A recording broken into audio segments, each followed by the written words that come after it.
Hi, folks online. Can you hear me? Sort of. Yes, I'm seeing. Okay. We're having some technical difficulties in the room here at the manor. So I'm working through some of those and no one can see you but me.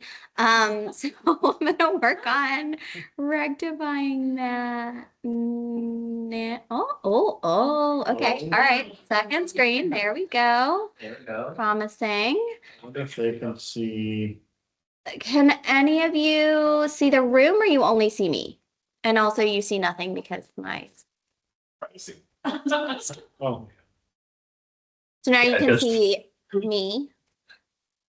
Good for you, yeah. And probably your microphone is the only microphone. Can you guys? Can you say something again? Keep talking. Hi. Is that for Oh, Jeff, or is sorry, that- not Diana. Dan Hins.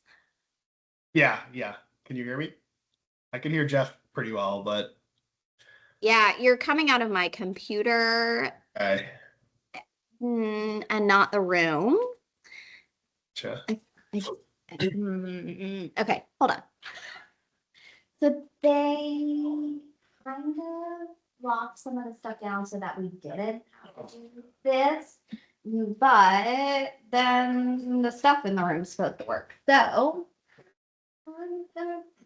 And connect that to you. Yeah, should.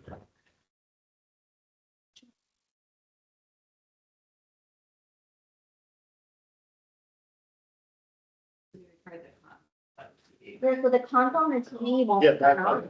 that. Our typical Teams console is. It's dead. It's plugged in here. Power. Yeah. So just slip it under the me. Sure. You did. Then we can go like this. Okay, and then maybe Here. instead of plugging this in here, and see if that works, maybe?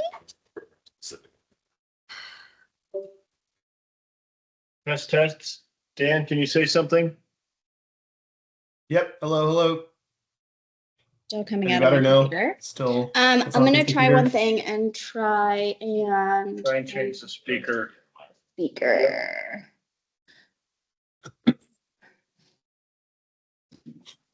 Can you talk again? Yep. Hello. Sound check. That seems like a good reaction. Oh, progress. Positive. That progress. Okay, I cannot get the video to connect though. So you're not gonna be able to see the room. But you get to see me. And We can raise Yeah. hands while we speak. Dan, you can, I guess PowerPoint will be interesting in that, Asantha, you can navigate the PowerPoint on your screen. I guess, Dan, you'll see that, right? You'll see it. I should. Yeah. Yep. My screen I have it Do up on this. my own too. properly. Okay, I think we'll make this work. Do we want to press record and? It's already recording because it's a Microsoft Teams thing, so I'll fix Oh, it that. is? Okay. I can stop later. Sorry, guys. Welcome back. Something, so good to have you back. Nothing changed. Oh gosh, please don't.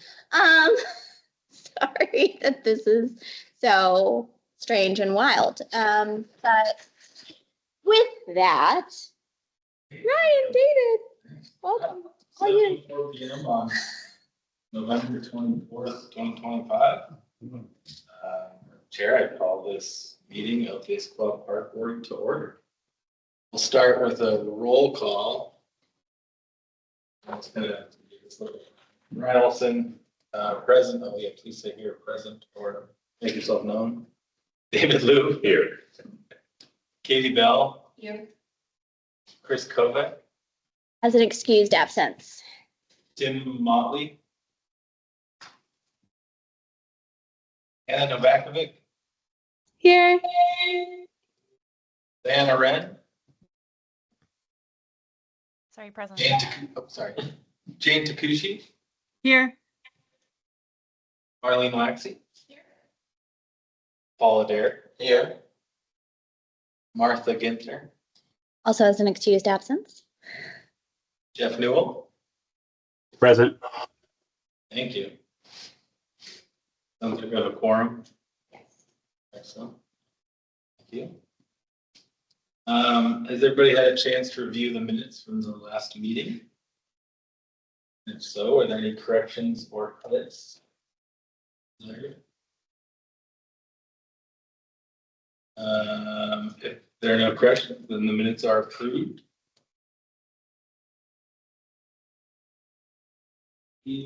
Printed at work, so I'm having to do this a little bit of. Public comment. That's all right. Yep. We have one in the building, I think none online. This is serving as a microphone as well. Question mark. I'm just trying to think, Connie, you might want to, yeah, certainly come close enough that we can get your voice. Yeah. Yeah. Okay. Come on over. Sorry, I've been polishing jewelry. Oh. No worries. All right, I'm Connie Marsh. I live on Squaw. Squaw has trees, you know, and I seem to be talking about trees a lot when I come here, so that may be what you all think I'm about all the time. It's just not true. But you probably don't have the same memory that I have of Issaquah. And so I was just going through our Issaquah Environmental Council newsletter from 2003. And it shows the newly cleared Issaquah Highlands. And right after the newly cleared Issaquah Highlands, then they were going to build on Park Point. And they were going to build the southeast bypass that was going to run an 8-lane road behind Issaquah High School and allow access to development up on Tiger Mountain. And so this was Issaquah eroding away, and the idea that it could be deforested, because you'll see when it gets around to you how naked it was. That's the view out of our window. It used to be a forest, and then it turned into that. So when someone like me says trees, it's because we've worked for 25 years to protect as much of our forested nature of this town as we can, because it is part of our culture. It's the outdoor recreation. It's part of our reason for being, and it's our financial attraction. People say, oh, it's beautiful. Oh, it's so green. And it makes it expensive. It makes it hard to develop. But it is a core value of our town. So when I talk about the tree code, it's because I have reread the tree code like 10,000 times and I see the failures of it. And when I read the heritage tree thing, that I was the last person who tried to submit something for, which actually never made it to the park board except for me coming here at Jeff, never officially made it to the park board because they said it actually did not adhere to the standards at that time. And that is why they've tried to change the application form to make it so that it would be more functional. So I read because Jeff did bring it to park board, it was just, it didn't make it. It didn't go any further. And so for me, that was a waste of my time, except for the fact that we might get something better. So I read this, I say, is it better? And I have to say, no, it's not better, because as a person who reads code in the language, I cannot protect a heritage tree on a public piece of property in any particular form that I can understand. Because I wanted to get the trees that are around Tibbetts Valley Park protected. And so the first step is you need the approval of the landowner, which is public. So I don't know what that means, don't know the criteria, don't know how it works, don't know who decides, don't know if you all get to see it, right? And then it goes through a process to see if it's good enough, right? If it's not good enough, then the park director can just say it wasn't good enough. And there's no thing that I'm paraphrasing, you know. It's all good. Keep going. But there's nothing saying it has to come to the park board so that there can be an explanation of why it wasn't good enough. So maybe there could be discussion about it. And so it's only if it's approved by the landowner, potentially the city, and then approved by the parks director that you all might get to see it. And I disagree with that. I think it needs more eyeballs than that. Now, if we don't want heritage trees, then we just say, we don't care, right? There's also that snappy bit of code that we just had a code change on our tree code that basically added the ability to take pretty much all the trees out of some areas of the central Issaquah plan, and that includes all heritage trees. So currently, and so I think some language needs to be added if you think that maybe in the central Issaquah area, there might be some heritage trees that you want protected, because right now there's no way to protect them. Okay, so my tree passion continues. Maybe one day I'll talk about something like the aquifer. Wouldn't that be exciting? Okay, thank you. Yeah, you don't. You have anybody pop up online at all? No, does not look like it. These are just our members. Thank you for comment as well as the artifact. Is that? With that, we can move on to regular business. We have on the agenda item today, the Heritage Tree Program. We do. I'm happy to give an introduction. Dan Hintz is with us online. Hi, Dan, our urban forest supervisor. Dan will be going through the presentation tonight. I guess just as way of introduction, I know we've had a number of discussions about the Heritage Tree Program. We are excited to bring this to you because we very much are looking forward to a staff of getting this Heritage Tree Program out and available. And quite frankly, what you'll hear tonight is we really want to position it more publicly. This has been a program, as Dan will highlight, that started in 2005. Pretty much every tree that has been nominated and selected was done by city staff. We want to change that. We want this to be a much more outward facing program. And so the intent tonight is to talk through content, hopefully get your approval of content. We then will turn around and put promotional materials together, greatly update the promotional materials, and get this out and promoted, started in 2026. So we can have a series of trees to talk about or nominations to talk about in 2026 as Dan is going to share. Another thing I really want to emphasize is this is a program. This by itself is not policy. This by itself is not code. But as a program, it is really intended to celebrate the trees that we hold dear. And thankfully, from 2005 to now, we have a more holistic urban forest program and certainly a strategy to take care of every tree, whether it's designated heritage or not. A far more robust tree code exists now too, thanks in large part to Connie and community. Is it perfect? Probably not, but it's certainly progressed. So this program is not intended to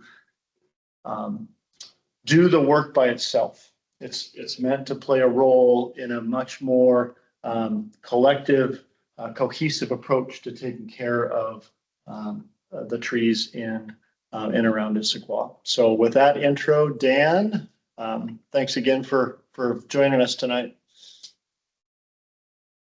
Great. Thank you, Jeff. Urban Forest Supervisor. Have a handful of slides. We talked about this just a couple months ago, so I want to kind of get into discussion, but these will be a little bit more specific on, as Jeff mentioned, kind of content and process for the Heritage Tree Program with the goal of getting this relaunched and reactivated in 2026. So something we can jump to the next one, please. So you all saw the slide back in September, but just to kind of set the baseline again here, these programs exist across the nation. There's quite a few of them in Washington. Most of our neighboring cities have some form of heritage tree program. really, kind of looking at significant trees to the community, and that is where we'll get into that kind of content here on the next slide. But, really meant to recognize, celebrate, certainly elements of protection and, education around, those unique trees that embody Issaquah, or, they might be heritage trees elsewhere too. And then some of them tell a very specific community story too. So there's a little bit of both there. And as Jeff mentioned, this was developed initially in 2005.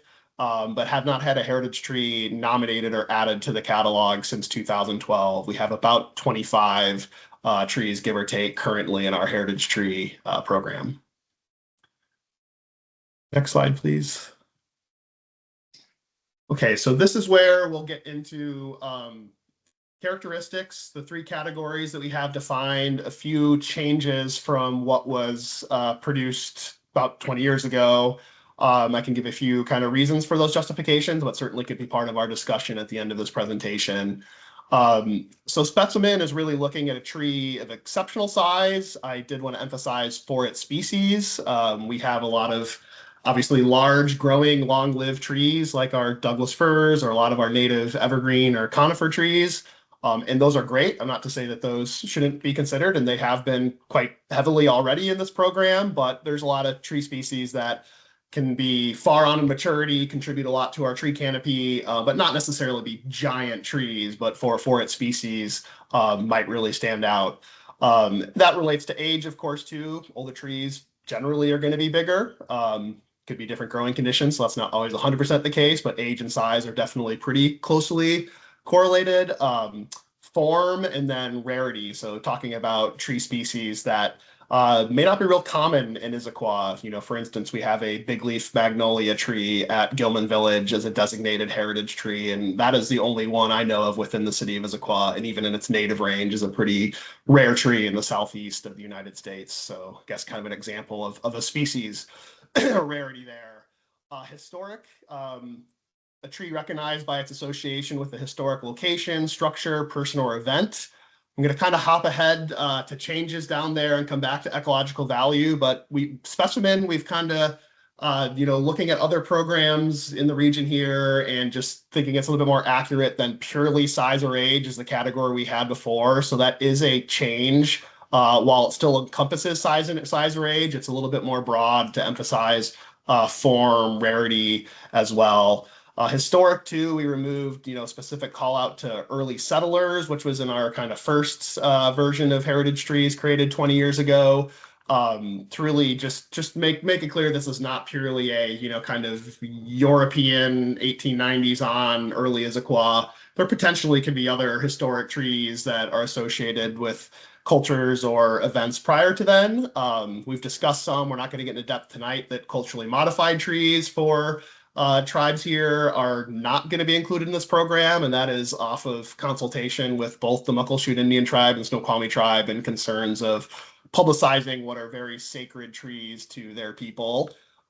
We would like to provide high-level education on culturally modified trees, probably as a complement to this program, but won't be identifying or nominating specific culturally modified trees. But we did want to kind of update the historic category there to make that a little bit more inclusive. Ecological value is the last one. Tree that provides special ecological benefit not commonly seen in Issaquah. There could be more added to that. We're trying to keep these pretty short and concise, but other cities that have similar, and this is stuff we could write into the considerations when we're designating trees or considering what trees to designate. But often you're talking about habitat for wildlife. You're talking about air and water quality benefits or stormwater benefits, carbon sequestration, which might relate to bigger, more long-lived trees, but is certainly an ecological benefit provided by trees. So those are often the categories that you're looking at when you're talking about ecological value. And I want to highlight before we move on here that, heritage trees should and likely will encompass multiple categories, and there's certainly overlap. So that isn't to say that a heritage tree couldn't just specifically be a historic tree, but likely that might be a older tree, a large tree, similar with overlap with ecological benefits too. So we're kind of looking at these as really kind of interwoven characteristic categories for our heritage trees. So the ecological value didn't change much, but wanted to provide a little more context of what that generally is intended to mean around wildlife, stormwater, air quality, carbon sequestration. Those are the type of things that are highlighted in similar programs that use that category. Hop on to the next one, please. So really want to kind of just emphasize and be really clear what is in our code and what potentially doesn't exist in terms of protections around heritage trees. So this is copied and pasted from our most recent updates to the tree code, 18812 120 heritage trees. So we're meeting tonight on the first part of this, establishing a process to designate a tree as a heritage tree. We might have to make some small tweaks to this, but for the most part, it still captures age, size, ecological value, or historic association within the city. Publicly available tracking data, including removal of all heritage trees within the city. We have, to my knowledge, never removed a heritage tree that has been nominated. We have had a few that have died, and actually we have a couple that are still habitat snags, so not living trees, but they're still there in some form, like one of our heritage cherry trees at Pickering Barn. Removal of heritage trees is prohibited, so this is really kind of getting into the protection part of it, regardless of size, except as provided in IMC 18812-050. So that is essentially what our approval criteria is for tree removal. So that's removal of a tree meeting the definitions of a nuisance tree, removal of a tree with the purpose of replacing dead, dying, or diseased trees, thinning heavily wooded areas, which I don't think would likely apply here, but that is also one of the removal criteria that technically would be eligible, and removing trees providing solar access to buildings incorporating active solar energy system. So really the caveat here, and Connie is certainly getting into some of the nuances of this, is that for the most part, heritage trees can't be removed as part of development projects. There are caveats there. One of them is that our whole tree code chapter has language on variances. So, exceptional conditions exist to prevent full compliance with this chapter. A variance may be granted. So that could apply to heritage trees. That could apply to other canopy targets and things like that. And that sounds, kind of what's going on with some of the Central Issaquah development code too. So, but for the most part, like I said, the biggest protection is that from development projects with the 18812 120 heritage trees there. We've also kind of confirmed, talking through our community planning, talking to other cities, this is not deeded down. So if you do sell your property, that is part of something, this applies mostly for heritage trees on private property, that the new property owner would still have to sign on to. So that'd be something that we would need to do our best to track, connect with, any potential new landowners, and really kind of talk through the program and the process there. Move along, please. Bless you. Thank you, Jeff. Okay, so now kind of getting a little bit more, we've talked a little bit about the, kind of content and categories, talked about the code, and now we're kind of talking about process. So, the way it's worked in the past, and I think we continue to plan to do it this way, is, nominations can be submitted at any time, but we would like to set, a time frame and a kind of schedule annually that we will review all the nominations coming in for heritage trees. I guess kind of a step before that, though, is we really want to use our annual Arbor Day, which is usually our first Saturday in April, as a really big kickoff for program promotion. So once again, people can submit annually, but we would like to use that event as an opportunity to really kind of push this program out to the public, really try to connect people with some of their favorite trees while, emphasizing these categories that we have for heritage trees characteristics, and, see what sort of nominations we can get. As Jeff mentioned, as much from the public source versus, the past city forester, or from someone like me who certainly has candidates in mind, but I think that's more powerful if that's coming from members in our community. And keep in mind, that would both be for trees on public property and certainly trees on private property as well, as a goal to build that up. I would say right now it's about 25% of our trees are on private property, several of them in Gilman Village, a few that are truly on private residential property. But the bulk of them are on public property at this point. Talked about must having a signature for property owner, but this is kind of getting back to where we want to set some regularity that we'll have city staff review annually in July. I do think there are conversations on how we could work, whether that is a park board meeting or an ad hoc team where we're really kind of working together with myself to kind of review and see what trees we think best meet the criteria and intention of this program. So I think that's certainly worthy discussion to hear in just a little bit how we want to kind of take, whatever nominations come in that year leading up to July for that review. And then, kind of the process of how that might be whittled down to what actually comes to the park board in September for reviewing and approving possible designations of heritage trees. Dan, can I add something as well? Just Yes. as you and I have talked through this process and we want to make clear, and I think the question has been raised, but the intent of this program is that as any nomination, all nominations will come to the park board. You will be shared with you. There's not an intent of only bringing before you nominations that are recommended by staff. You would see any and all nominations, and this work that would be done in the summer that Dan would lead. We would certainly work with any other, whether it's a private property, we need to do the work with those private property owners. If it's on public property, certainly do the necessary vetting we need to do.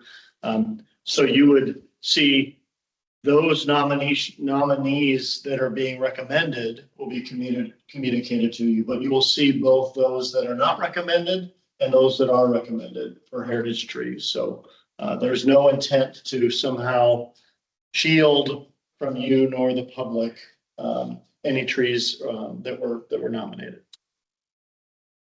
Great, thank you, Jeff. Jump to the next slide, please.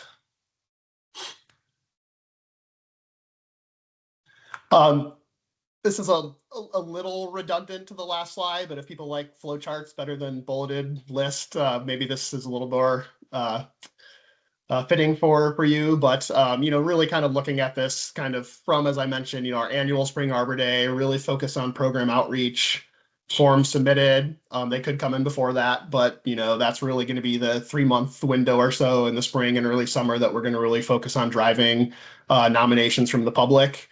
Part of the viability review, we'll talk a little bit more on the next slide on, some kind of a little bit more nuanced considerations than purely the characteristic categories we talked about in one of the first slides.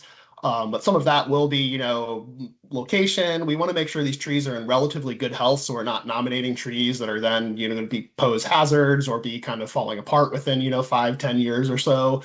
So that'll be something that'll be on me, is doing some, kind of, both health and structural condition assessments as part of that tree health assessment. For public trees, we are, talking about having directors. Keep in mind that might be Jeff a lot of the times for parks, but, certain trees are within right-of-ways too. So there could be conversations with Emily Moon, our public works director, on this too. But private nominations, of course, is a slightly different process. They're the little blue bubble. Working to make sure they understand what that kind of looks like on private property and getting the information we need from them before potentially moving forward to that, kind of final review of a somewhat whittled down collection of heritage trees that we think are most fitting for designation in that given year at the September Park Board meeting. So those approved trees, at that point, this becomes more of the formality, but they'll go to likely an October or November city council meeting where there'll be a mayoral declaration formally designating those heritage trees to the program. Once that's awarded, we have to add to the project map, photos, descriptions to the website, and public facing. And this is a good point just to kind of call out that, in my head, this is really phase one. How do we get this up and running? Really try to, get new trees into this program, but such a big part of it is after that, how do we make this more engaging with the community? How do we make it more educational? How do we make it so people actually know when they stumble across a heritage tree, it's a heritage tree, so we've talked in the past about small little identifying plaques and things like that too. So there's a lot of work to do there to continue to build the visibility of this program on that kind of public facing side of things. Stuff that in my couple years with the city so far, we've kind of dabbled with, leading some partner hikes with Issaquah history museums on heritage trees and cultural history of Issaquah. And then there's been some kind of one-offs reaching out to me around interest to get more information, updates to our website. We definitely need a little bit better of an interactive map versus, just kind of list of addresses, but things that we'll continue to build out as we get this program up and running again.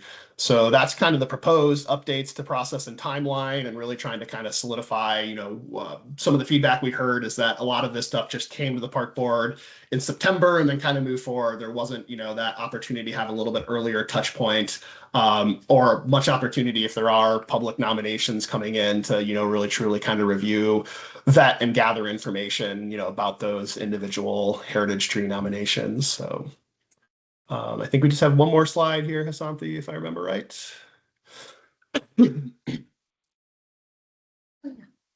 So just a few considerations that I think are important, but this is certainly worthwhile discussion. And some of this based on feedback I've heard from the park board recently in the last couple of months, and as we sort of brought this up when I started about 2 years ago, before kind of moving priority to the forest management plan, tabling this for a little bit and coming back. But these are definitely considerations that I think are important when we're trying to move nominations forward to designation.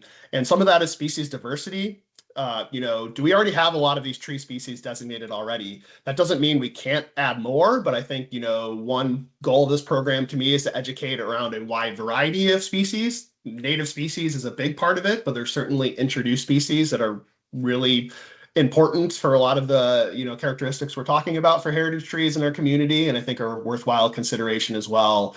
So I put that in there because we do have a lot of Douglas fir, we have a lot of redwoods, trees that are naturally very big, but maybe don't celebrate some of the tree diversity that we have in Issaquah as well as we could be doing with this program. So that's something to consider. Like I said, it's not we aren't going to nominate more Douglas fir trees or designate more Douglas fir trees, but something that I think we should just be kind of sifting through when we're comparing nominations against each other. Tree condition I already kind of touched on, but we want trees to be in a good condition. That's kind of looking at the health of the tree and then also the structure of the tree, which could relate to potential hazardous issues. Tree size.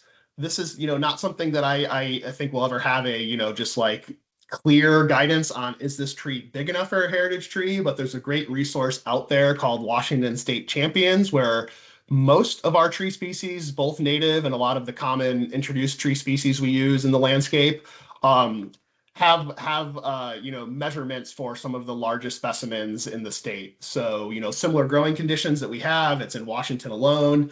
And we could use that as a point of reference or point of comparison when we're kind of talking about size of trees here. And like I said, not necessarily just the biggest, but of that species, it might be uniquely old or large, for a given species. I'm thinking of something like a Pacific madrone that doesn't grow very large, but can still be a specimen tree. So that is a great reference I think that we could be used as we're kind of working through the nominations and trying to whittle that down to potential designations.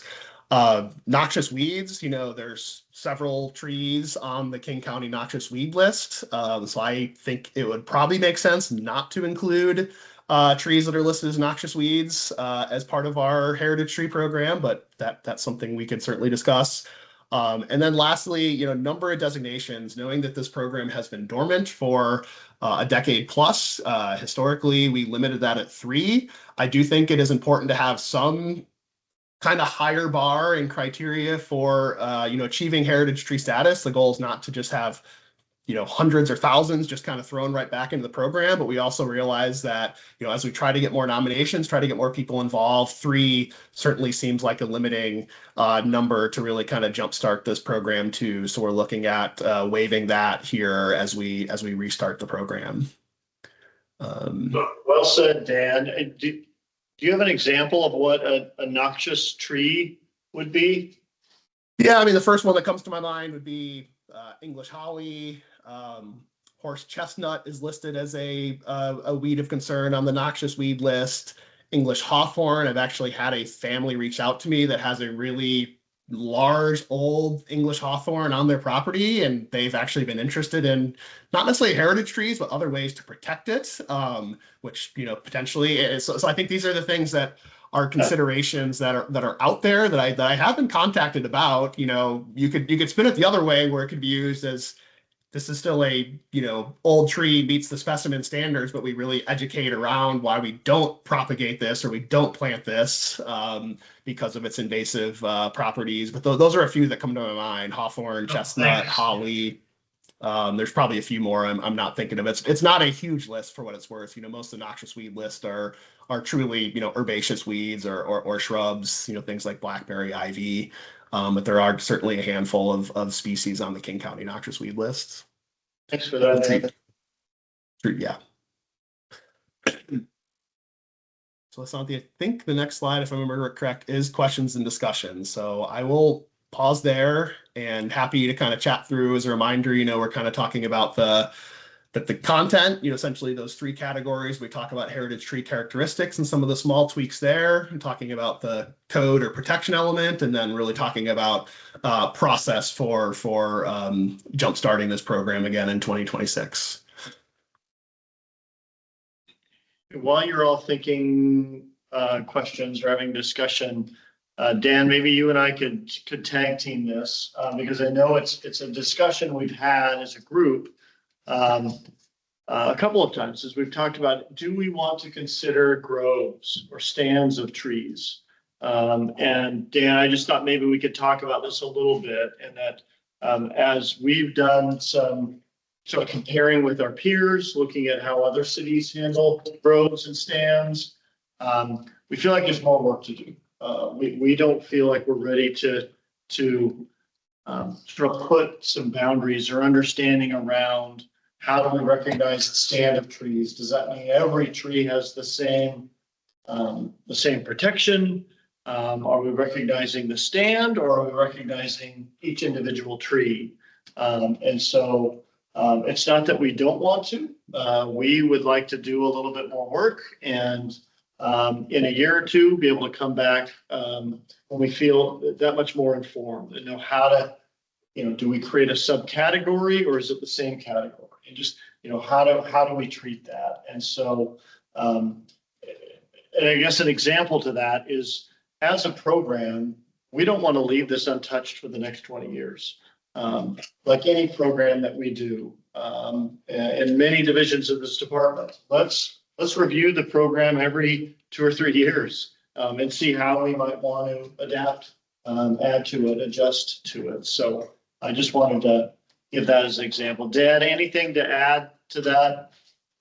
No, your last point kind of nailed what I, wanted to emphasize too, is that, this is something that to me, I guess kind of use the phrase a lot, maybe a little bit of pace over perfection, really trying to get this going again, trying to get trees, new trees into the program, trying to engage the public, use it as an educational tool, but know that there's certainly things that we might need to change or tweak moving forward, and making sure that, as Jeff, you mentioned, we're setting aside that time, in the next, 1 or 2 years after hopefully rolling this out in 2026 to kind of revisit and readjust as needed, including the groves of trees, which I would say it's, there's, and not that we have to follow other programs, it's probably, 50-50 out there in terms of cities that have some elements of collections of trees or groves or stands of trees. And then ones that really look at the kind of individual heritage tree status. So, Thanks. Looks like we have some raised hands, Ryan. Yeah, Jane, I think you was up first, what I can see. Yeah, hi, everybody. This is awesome. I'm really excited about this. There's a tree that I walk by every morning with my dog Walter that I say hello to, that I'd love to nominate. I'm just thinking through how I might approach this if I wanted to nominate this tree. It's on somebody else's property, and I'm looking at the Issaquah Heritage Tree brochure that's on the website currently. It looks like it needs to be updated, which I think is part of this conversation. I just had a couple of thoughts on that. One is in order to make it easier for somebody like me to nominate a tree that's not on my property, there's a field in here that says description of the characteristics of the tree. I'm kind of curious if we can just amend that a little bit to give a little checklist of the criteria that we listed before, in terms of all the stuff that was on that slide of what we're looking for. So that's idea number one. Idea number two is that same that same brochure. Right now, it says, I understand the heritage designation does not limit my ability to prune, remove, or otherwise maintain my tree. So if I'm understanding slide 2 or 3 of this deck, that might need to be updated. And then idea number 3 was just, again, like if I want to nominate that tree that I say hello to every morning, and I hope you all don't think I'm crazy for doing that, is if I wanted to just use this brochure to go up to knock on the property owner's door and say, hi, I love your tree, I'd love to nominate it, like a few quick bullets that say, here's property owner, here's what you're signing up for if you say yes to this. So like it'll be on a map, it'll, whatever it might be. So, just something that says, that makes it easy for, eliminates friction from that conversation. I may be reticent for whatever reason to go up to my neighbor and say, hi, I dig your tree, I'd like to nominate it or whatever. So anyway, those were just some suggestions, but otherwise I think it's an awesome program. I'm excited. Thank you. Great suggestions. Thank you. Diana?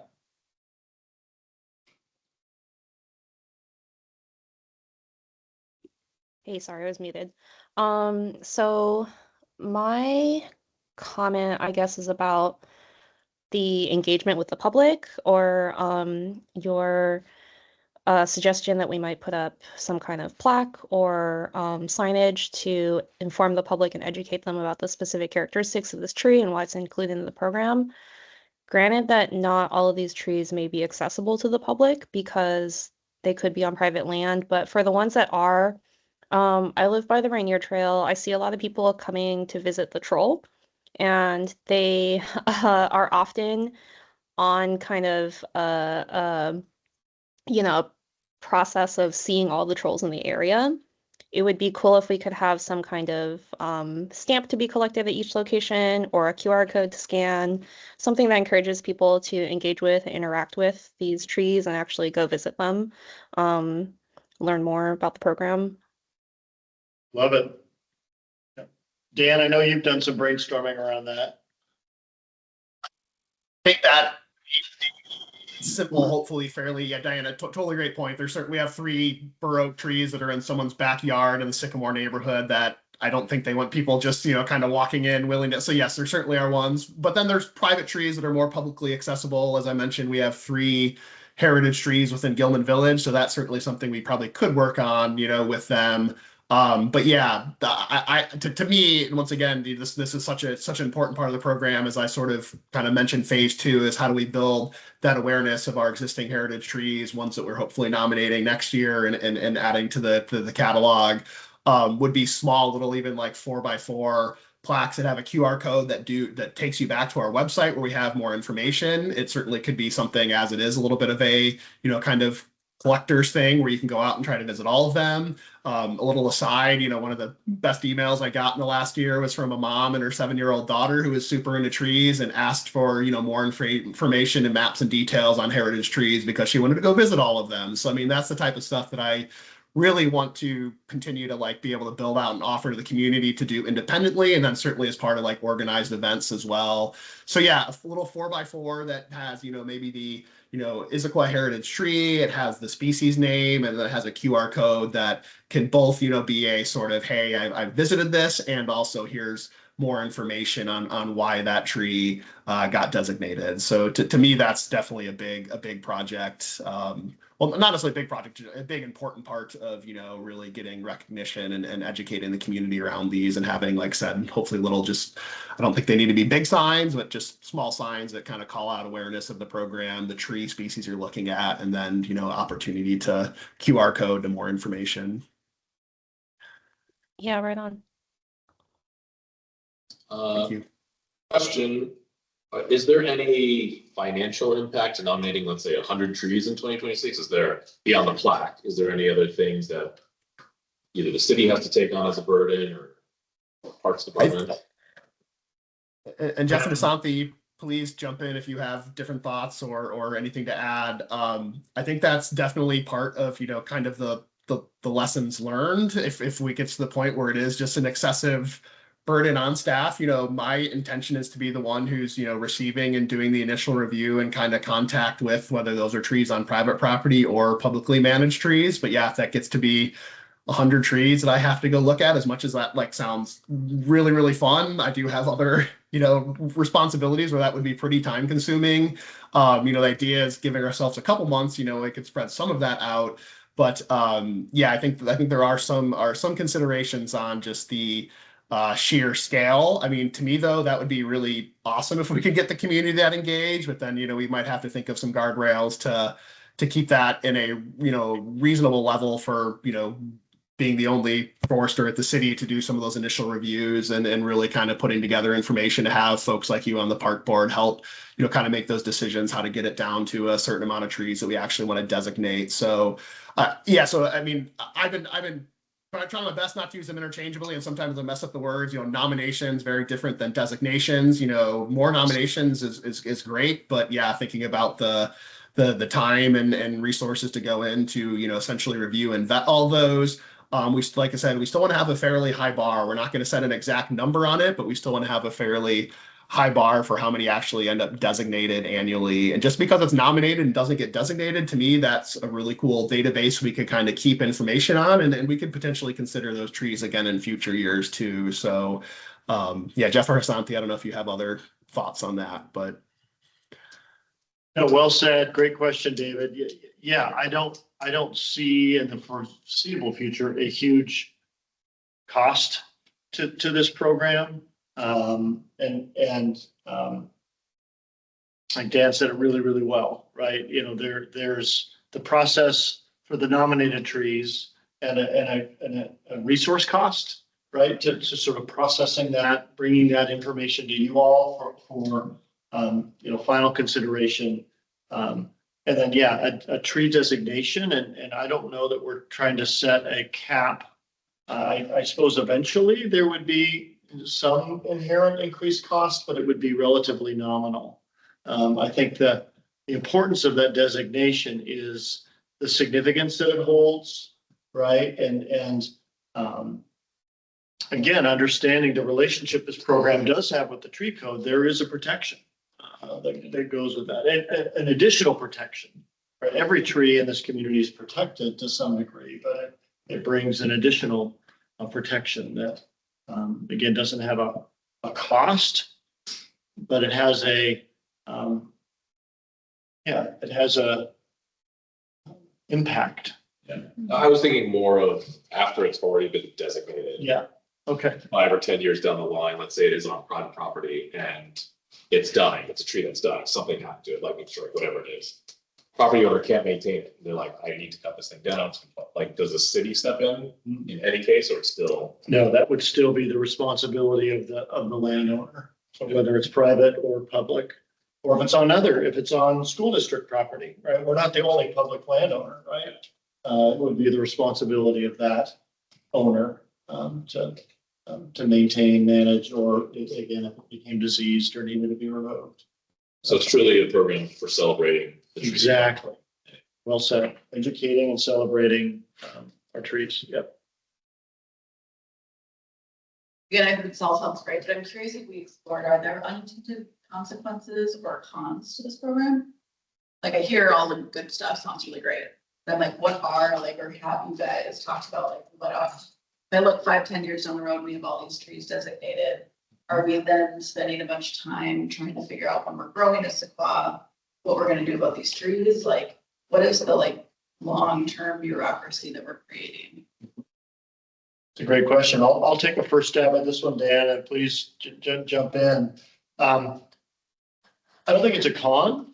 I think it's the inevitable trade-off to this program, is how I would put it. And so when we think of recommending a designation to you all, there's a lot of vetting that we need to do, because with that comes that responsibility. And when we think about the city and our land constraints, I'm gonna say this as your steward and manager of your public lands, right? As we look at, and I think it's important, in 2005, I don't know that the city had a strategic park system plan. We have one now.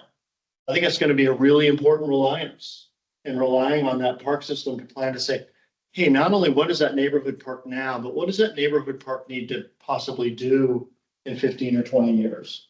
And as we think of that nominated tree that's in that neighborhood park, is that complementary to what that park plan, system plan, or with the community saying they want that neighborhood park to be in 15 years? Let's try as best we can to be complementary, right? So I don't see it as a con. I guess I just see it as the responsibility that's going to come with that designation on a public park. I say neighborhood park, but a community park, or, you know, somewhere that we know or we've identified might need to handle some growth in the coming years. We need to try and be smart and balance those realities. Is that in the criteria that we talked about earlier? That meaning, Like understanding the long-term future use of the land that it's on. Well, sort of land use. Dan, do you want to talk about sort of the land use aspect?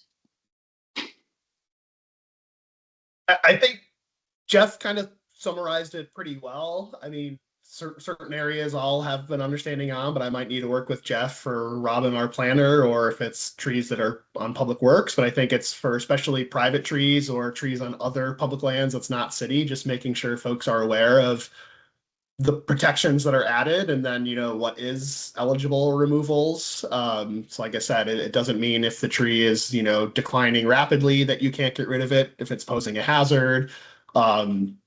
So I think just being really, really clear with folks applying that, you know, this is what is, you know, kind of protected with heritage trees, and then this is where it still kind of falls under, you know, allowable removals. I think Jane asked the question around, you know, some of the language there. You can still prune, you can still do a lot of tree health care for your heritage trees, but just outright be able to remove is, I think, something that has changed since the 2005 program developed.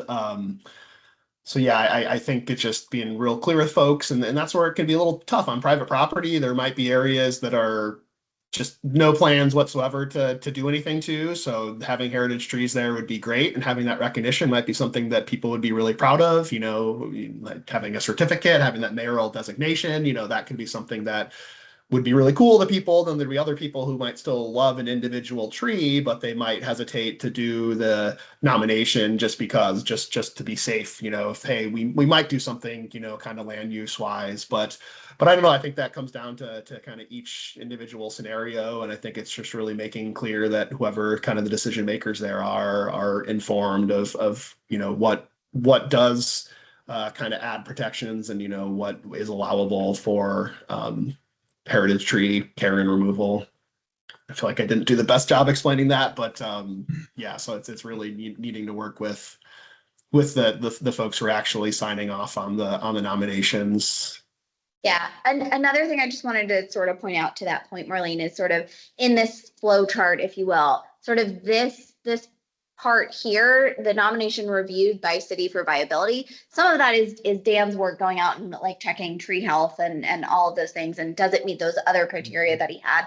But this also allows the opportunity for, you know, does this tree fit within a plan that we may have within our park system plan? So that review is also happening from staff. So from, you know, I'm going to say Robin, but from the park planning perspective, from our long-term sort of planning documents. So the park system plan, you know, if it's something that's a right-of-way tree, is there something in like a public works document for sort of long-term plans for say, road expansions or something like that? Definitely is part of this sort of viability review.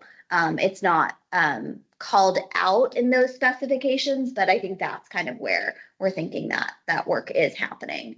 Because again, those specifications are, they're generic, they're general, they're not like everything encompassing. And we don't want to do that because we don't know what these heritage trees are that people are going to nominate just yet. So, Yes, and please don't think I'm trying to like hold up a bunch of trees, like. of course, I'm just like trying to. say, Yeah. like, what's our future, yeah. like, I think, Great question. Dan, maybe you could just outline a little bit more on what you believe, or the thought on what the actual submittal process would be, because I know Jane talked about the brochure from 2005. Is what kind of revisions and updates have made there? Yeah, so obviously having like an online form, which would make it really easy for us to organize nominations to, you know, whether that's through Microsoft Forms or some other platform the city has. I would still like to make it available for people that would like to submit a written nomination, but absolutely updating stuff to make that a online submittal, just that's, you know, right on the Heritage Tree website that we have already. I think Jane brought up a great point too, that, you know, instead of just really general, yes, in the actual fields where you're submitting stuff, you know, really kind of reminding people, hey, these are the things that we're hoping that you touch on in terms of, you know, those categories for the characteristics that we're looking for. But yeah, so that's something that I think, you know, assuming this moves forward, Hasanthi and I would be working on pretty quickly in early 2026 to get something set up, like I said, that we can really start pushing out for our Arbor Day celebration in April. Thank you. Is there any hands up for people that can't see? Can you tell? I don't think so, but let me see if I can expand this. I have a general comment, just like saying that I really like that we're doing this, and that we're doing this now, because I know about, you know, a lot of like the growth plans of the city. And to like the points, I like, they're saying, I know that this heritage tree won't be like, this tree is not protected forever, because there's always a variant, there's always this, but adding certain barriers to the growth of things that we determine are special, especially things that the city community gets involved in, like all these trees. I know once growth starts happening, it can move fast, as evidenced by, you know, Connie brochure, and when things got crazy there. So I like that we're doing this now, kind of as an anticipation of that, to kind of protect certain things, or at least add a little bit of a barrier on things that may be special or that may be important to the city and the trees on the park. Good point. Do we have any other questions, thoughts, comments? Concerns? This is an action item of ours. So we have kind of, oh, there we go, next steps, thank you. Opportunity. Let me read the slide first. It's just basically if you all feel ready, if you want further discussion, by all means, we can have further discussion. If you would like, you know, some more specific changes in writing that you want to see before you feel ready to take action as a board, or if you're ready to make a motion to allow staff to sort of continue and get this program open and see what heritage nominations we have, and with the caveat that, you know, both Dan and Jeff have mentioned that, you know, once this is open, once you've said yes, that doesn't mean that this is the only way that this program is going to go. If it goes, and like David said, we get 100 nominations and they're all amazing and they all seem like they could fit the criteria, then maybe we need to come back and do another review and make sure that that happens within the next, you know, 1 to 2 to 3 years, rather than like this, the 20 years. Exactly. And so I think that's just to add another point to what Asanthi's saying. I think the recommendation, the request tonight is if you feel comfortable with the content we're talking about, we would love to bundle this up, get it promoted and push it out, knowing it's a program. So it's not, this isn't your only, this is a different than advise or seeking action on building a park, right? We're going to touch this again a whole lot sooner than 20 years from now. We're going to probably touch this again in 2 years and see how things are going. So, And also know that these trees are then, this program is stewarded by you all as a board. So these nominations are going to come to you at every September meeting. If you'd like to have an ad hoc committee, you can make that designation in January, and that can happen, and those can have meetings leading up to that September meeting. If September doesn't work for everybody, you know, we can make those changes, but that you all as a board feel comfortable that that program is going to be in your stewardship going forward as well. Also, You feel like we're in a collective where we can recommend moving forward? Well, then we'll make a motion to recommend moving forward the updates to the Heritage Tree Program for relaunch in 2026. is there a second? There a second? Thanks, Katie. And then just a note, because we have two regular members missing, both our alternates are acting as regular members and voting. Thank you.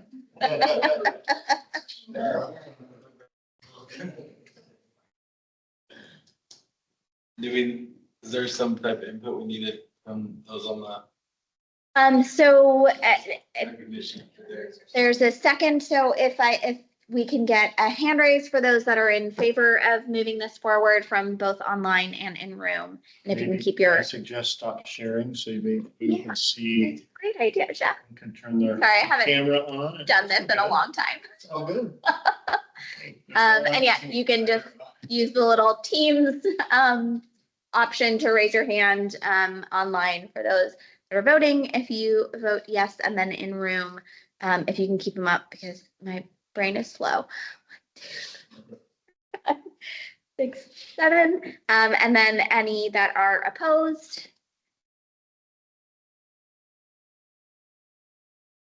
And anybody that abstains.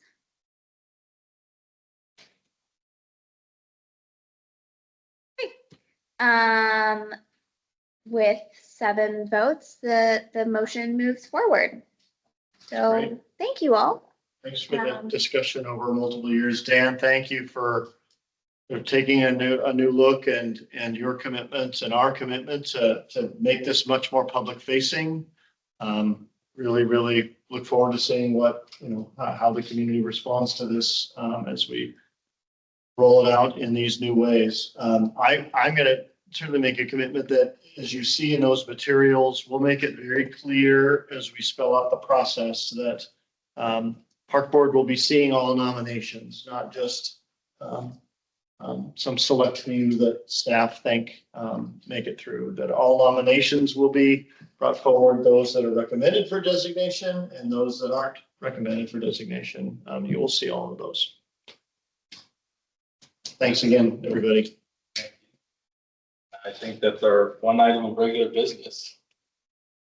It is. Now we'll move on to reports. Yeah. All right. Well, hey, happy Thanksgiving week. Hope you all have a wonderful holiday this week. Certainly a lot to be thankful for certain. It's been another busy, productive year. Couple of updates.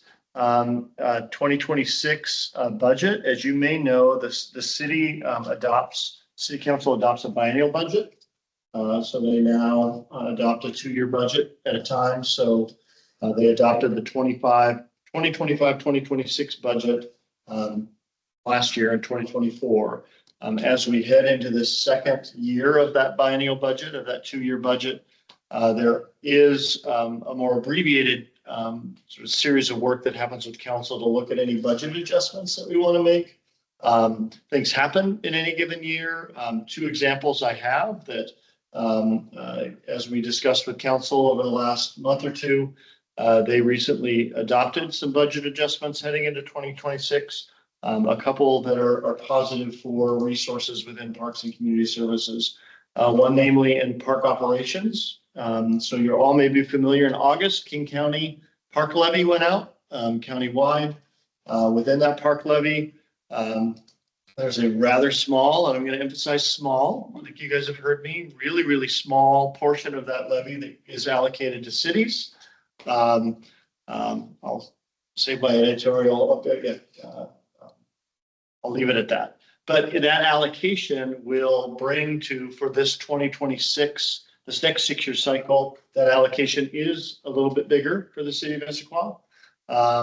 Was about $200,000 a year in the prior levy. It will be just over $410,000 a year to the city of Issaquah. So with that new allocation of money, and given that starts in 2026, this is a great example of why we went to council to adjust the 2026 budget. We are going to hire an additional maintenance worker 2, a full-time maintenance worker and also have increased some of our operational costs pertaining to some of the new parks that were just recently opened. So great news there, and that those levy proceeds, a portion of which, so now what the allocation was, the split for the $200,000, just so you know, $100,000 of that went into our operational budget, our general fund, to pay for maintenance. 100,000 of it went into our capital program to help with our capital projects. That allocation with this 410,000 will be 100,000 will continue to go to Parks Capital. 310 will go towards operating costs, thus helping with this additional staff person that's needed. Also in the 2026 budget, as operations and programs at Pickering Barn have continued to flourish. You might remember about 5 years ago, we really set an intentional goal to really recognize the barn as an iconic public space and break out of the shell or the thought that that was really just an event facility. We really see that as a community hall. Their programming has been going gangbusters. It's going really, really well. And so with a mix of additional revenues and taking some of what was budgeted as part-time money, we proposed adding some additional revenue into the budget, reallocating some part-time money. We're adding a coordinator position at the barn to just help create a sustainable staff to help keep a lot of that good community use and community work happening and programming happening in the barn. So appreciate both of those support from mayor and council on that. Speaking of mayor, with the election that happened earlier this month, we're in the midst of a mayoral transition within the city. Mayor Polly is retiring. She didn't seek re-election. So after 8 years of service, there's certainly a number of celebrations that are going to be happening. Namely, there will be a community event on Monday, December 8th at the Senior Center.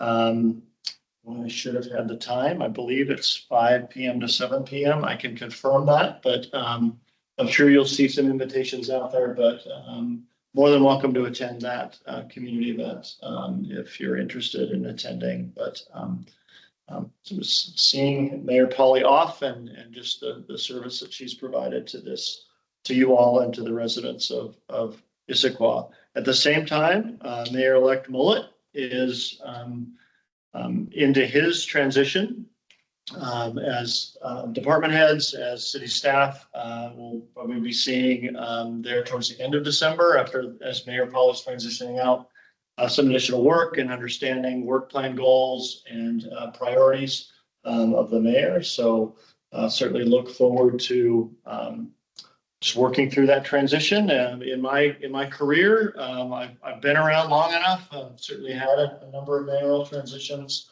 and certainly look forward to this one. I know as Mayor Mullet settles in next year, he'll be interested in coming out and meeting with boards and commissions. So we can probably look forward to a visit or two from the new mayor in the coming year. Speaking of 2026, one last quick update with Asante back. I'm so glad Asante is back. Parks Municipal Code, if you remember that conversation we had first quarter as Asante was preparing for leave, we are going to pick that ball up. Asante's already been working with the city clerk's office and the city's attorney's office to begin doing some preliminary work in both. If you remember that process, we want to consolidate.